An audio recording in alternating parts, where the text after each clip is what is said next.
Hello' friends, good morning. আকৌ এটা video' লৈছোঁ আপোনালোকৰ মাজলৈ। প্ৰথম মই স্বাগতম জনাইছোঁ দেই মোৰ ভিডিঅ'টোলৈ। কেৰাহীত তেল দিলোঁ, তাৰপাছতে দিছোঁ পিঁয়াজ আৰু জলকীয়া। তাৰপাছত আজি কাটি লৈছোঁ মই কুন্দুলি আৰু আলুগুটি দেই। আলু আৰু কুন্দুলি দুভাগ কাটি লৈছোঁ। তাৰপাছতে কেৰাহীত তেল দি জলকীয়া আৰু পিঁয়াজ দি পূৰা ফ্ৰাই কৰি আছোঁ। তাৰপাছতে দিম হালধি, তেলত এড কৰি দিম।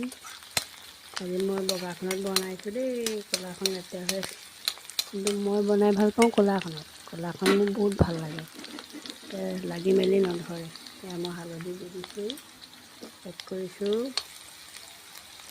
তাৰপাছতে এতিয়া দি দিম মই মোৰ চব্জিখিনি। 10 মিনিটত হৈয়ে যাব দেই। চাহ খোৱা নাই, খামহে।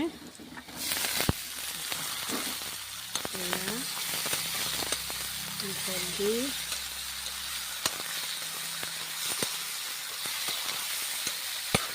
কুন্দুলি মই ভাল পাওঁ ফ্ৰাই ভাৱে।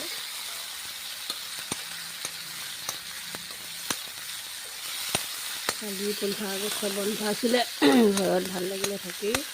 আজি ডিউটি কৰি আকৌ কাইলৈ বন্ধ আছে, দেওবাৰ। মোৰ কাইলৈ কেম্প নাই, গতিকে কাইলৈ ভাল লাগিব ঘৰত থাকি। তাৰপিছতে আৰু বস্তু বন্ধ নাই, পূজাও পাবহি, পূজাত বন্ধ আছে। এইবাৰ পূজা আগতীয়া হ'ল। ঠিক আছে, এতিয়া মই ৰাখিছোঁ। আকৌ এটা ভিডিঅ' লৈ আহিম দেই। Bye bye.